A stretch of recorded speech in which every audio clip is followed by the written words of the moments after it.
What up, YouTube streets, man? Welcome to my channel. I'd like if y'all take a moment to like, comment, subscribe. I'm about to do a reaction to this video, man. By way of prison stories, so shout out to prison stories. Yeah, this video is pertaining to a dude by the name of Kunta that's out of Texas, man. A Crip dude. And my question to y'all is, what would y'all do, man, if y'all was in prison and y'all was in the shower and somebody was in that shower with y'all doing something sexual to theyself while y'all was taking a shower, man? Let's see what OG talk about, man. Let's see what he did, man. Let's check it out. You know, for that to be your first fight, just to be able to take on, four guys. Let me ask you, when you win a fight like that, when you win against something like that, do they respect it immediately, like that, for that to be your first situation? Of course. The respect is instantaneous. You not only be respected, but people know then that you're not, effing around, Yeah. So that's a fight. When was it in which you seen your first stab? Really, my first stabbing was really when I kind of hit Ferguson. Under the old law, of prison rules, snitches get stitches. Straight up. And I'll never forget it. It was real traumatic because when I came through there, they was escorting a guy who told. And what they do is they tell everybody to face the wall, and not to look at the person so that you can't, get their identity, So you make all the prisoners, the whole, pretty much the establishment in that area shut down, and all the prisons are under guard by laws officers, and they all make everybody face the wall, to give the prisoner time to get to the infirmary. But a hit is always planned, it's pre-planned. So. How long does it take you to plan a site structure? The answer is too long.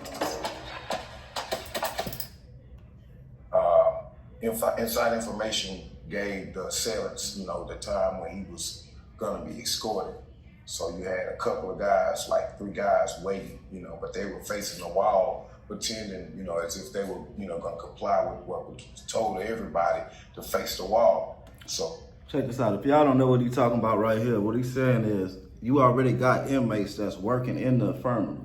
So they'll drop a kite on you. You know what I'm saying? Like you put a kite in to go into the hospital or to go to the infirmary to get checked out, and they're already pre-planned. They premeditate the whole thing. They have it pre-planned to what they gonna do to you. You know what I'm saying? And usually they get their man though, trust me. By the time the snitch got by them, they turned around with their knives and chased after him. He went to running. The police, were trying to, stop him. They pepper sprayed one of the dudes, but 2 dudes were, got past the cops and was running and chasing the guy. Of course, he's handcuffed with his handcuffs in front of him, so he's defenseless basically because he can't stop him. And that's the worst thing right there too. Already being shackled down too. And so he running up the hallway, and the guys get him, they stab him right here. I ain't never really ever seen, I didn't know that blood could, spill out of a person at that fast of a rate.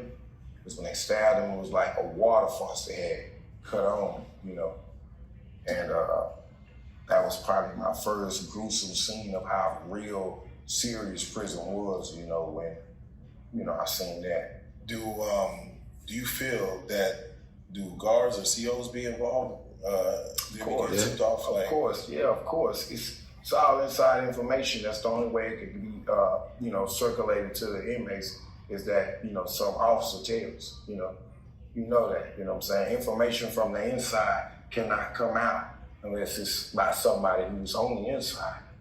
Quick story right quick. Check this out. I was locked up in, where I was at? I was in High Desert in Vegas, right? And I had this little dude and shit. Like he inside our dorm and shit. He inside our unit, but he used to fuck with the guards all the time. You know what I'm saying? And the guards used to tell him like, "All right, we got you." You know what I'm saying? So one of his people one of his enemigos came in, not his people, and the guard set it up, man, to where, you know, they was locked up with each other, you know, out in that day room together. And bruh got his issue, man. It seems like, you know, like the old adage, snitches get stitches, that you would think if they don't have a clear opportunity to commit whatever, stabbing or whatever, that they'll hold off until they can do it and get away with it. It seems like they'll blatantly do it, even when the law is trying to stop it. They're going to get, like, what is that about? Like, because you're going to get crashing out. Mm-hmm. And most of the time, the people that do that ain't getting out of prison no way. Lifers. You see. So it don't matter whether the cops get them or not. You know, the whole idea is to get the snitch. And they, you know, being strategic, you know, you don't go and take somebody who's finna get out in 5 months to do that. You go and you get somebody who has nothing to lose, you know, and they crash out, basically. Now, most people, when they hear, you know, about prison, the outside world just thinks like, man, you go to prison, there's an all-men prison, no women there. Men are gonna get violated. Of course. They're gonna get assaulted. You're gonna hear screams and moans whether they want it or not. Is that something that, how quickly did you see that was like the lifestyle in there? Honestly, it's kind of, it depends on the time, you know, the time frame, you know. And I'm gonna say this, it depends on the prison too, bro. It depends where you at, you know what I'm saying? I know down south is mostly with all that, you know what I mean? Y'all know what I'm talking about, that boy on boy shit.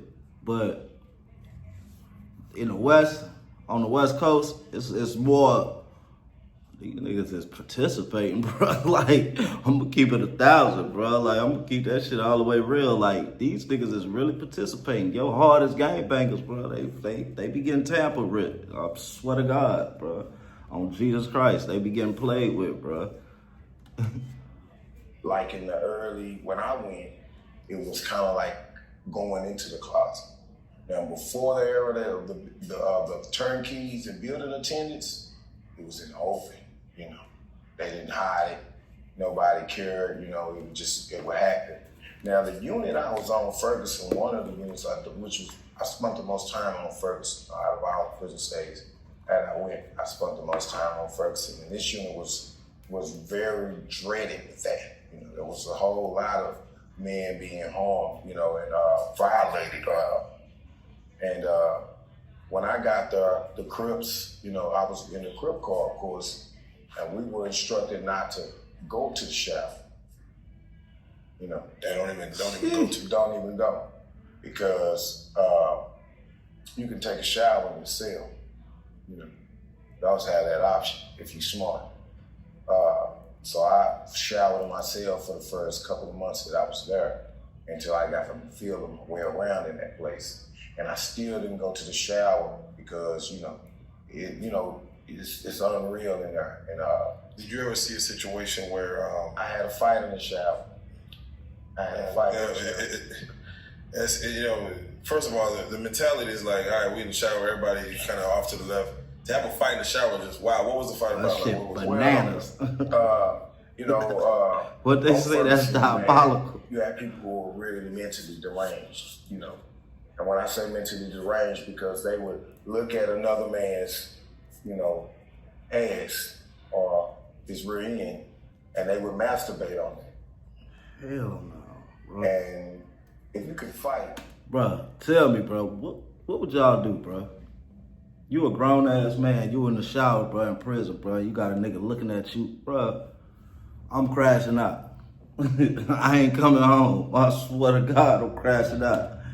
The dudes that do that, they know to move around. They know to get out your way. You know, they're not gonna do it around you. You know. So the first time I decided to go in the shower was like probably one of the worst times ever, because I went in there, you know, after work to take a shower because I was hot. You know, we just come out the fields. You know, I went on and took a shower. Normally, the Crips, we get our clothes and we just go on, you know, go to our cells and, you know, undress and then shower, you know, take a bird bath or whatever, and then, you know, get back dressed. The world is ready. What will you do with your future? At the Los Angeles Recording School, a division of the LA Film School. This day I chose to go in the damn shower, my G. And there was this guy next to me, man. I never forget the creep because it was it was a punk, about a couple of stalls over. This punk, he doing too much, he got his little tail hanging out. This is just, the scene was too bizarre for me, so I got uncomfortable immediately. Like, what in the hell, why the hell I go to the shower, and I knew not to go, but I'm thinking maybe, it wasn't gonna be no dumb shit today, but it's always some dumb shit in that penitentiary shower. So this guy, he, now, as I'm, washing myself off, and you know how you go to rinsing yourself off, so you gotta get under the water, but you smart, so you shower with your back to the wall. You never, turn around, People, would, consider that to be a homosexual move if you shower with your back to everyone. Just not, damn. You can't. It's not illogical to do that in prison anyway. Right. Real talk, So shower with your back up for a while, but you still got to go under the water to wash the soap off your face and all that stuff, right? So when I got under the water, I kind of still kept my eyes open because you're never supposed to close your eyes, even though you got water and soap going in your eyes. Probably if you close your eyes, be the last time you ever open them or close them or whatever, because you never know who's around you, kill you, strangle you, rape you, type of stuff. You know what I'm saying? So you always keep your eyes open. I got my eyes open, and I guess he think I got my eyes closed. The guy that's next to me, so he goes masturbating on this dude over here, but he kind of got his back to me, but he's still doing it by me. So that was it, I couldn't take it. So I howl off and go to beat him up, boom, boom, boom, boom, boom, boom, boom, boom. I bust him up, I beat him up real bad too, And, of course the cops came, the guards, they came and, put me in handcuffs, got him, took him to the infirmary. And, I'll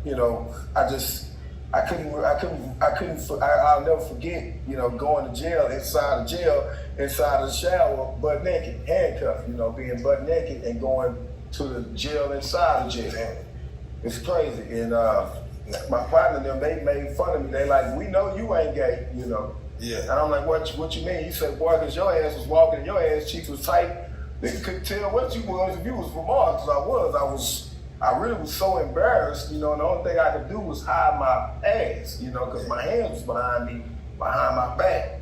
So Man, that shit there's just degrading like a motherfucker, bro. I swear, bro. I'm so glad I ain't gotta go through that shit. I hide my ass, I swear to God, because this was the type of unit this was, where you didn't just go out naked nowhere and Negroes would talk bad and say some funny things, So, man, that was one of the most embarrassing, but I got notoriety for it, though, Yeah. I got respect for it because after that, I could go in the shower and people knew to get their ass out of my way, because if they started that old psycho, madness, I would whoop them. Mind you, you didn't even talk to him. You just hauled off on him, or I didn't talk to him or nothing. I didn't give him a word. While he was beating his meat, I was beating him. I busted his head to the white meat. Yeah, he thought he was finna get off, but I went on and got off on him. Have you seen a situation, because they always look at people like fresh meat when they come in, especially like something like a Ferguson. A lot of young kids got sent up to Ferguson, right, whatever crimes they did. Did you see a situation where, like, man, that dude's an easy target and he became an easy target? Yeah, I did. What happened? Like, what do you see when someone comes in? Are they talking too loud? They acting too tough? Or like, what is it? Are they look like they look weak? Or well, it's mainly the timidness that you see in people's eyes. The eyes. Yeah. The eyes never lie. The body language can say a lot of things, but the eyes will never lie. What I've done, in my years is I've learned to watch people's eyes. And another thing is, a lot of that stuff stopped with me, even now. I could not save everybody, brother. I could not, But if you came from my hometown, we was not gonna let nobody take advantage of you. We didn't allow that. We didn't allow people from Fort Worth to be targeted by the bandits. Yeah, what were the rules like? Like you said, it's the eyes. Was it like you shouldn't look a man in his eyes? You shouldn't smile at him. You shouldn't receive offerings. And somebody say, "Hey, I got that." Oh, it's so many rules, brother. You know, but it's a lot of it's folklore. You know, a lot of it's folklore. But it is a lot of rules. When you go in there, you're not supposed to take nothing from nobody At all. You know, because back right when I was, you know, in the early '90s, they would say that if you be careful of the older brothers, because they'll give you some food, but then they say they'll want that food back. And they don't want it back that way. They want it back the other way. Yeah. Are there OGs that come in and let the young dudes, like, let them know, like, hey, this what's up? Like, Yeah, I was one of them guys. Okay. I was one of them guys that always gave, you know, laced the young brothers up. When I run into them, they from my city. I got several brothers that I ran into in prison, and I did put them under my wing, you know. Because that's just, you know, a brotherhood thing that I've always had about myself. Was when I caught little young ones doing, you know, just fresh coming to prison, we would always teach them how to fight. Yeah. That's like the first rule. Man, that's show them how to crazy, fight, man. because going down there in prison, first thing, order of business is, you know, learn how to fight, because you're gonna fight. You're gonna have a lot of fights depending on, you know, how you carry yourself. Man, so that's basically it, man. So, man, y'all go ahead, man, and if y'all want to see the rest of the video, man, it's like Prison Stories 101, man. I just wanted to touch bases on that. You know what I'm saying? Like I said, I'm going to be doing more reaction videos. Like, comment, subscribe, man. And, yeah, good looking, man, on checking me out. So we out, man.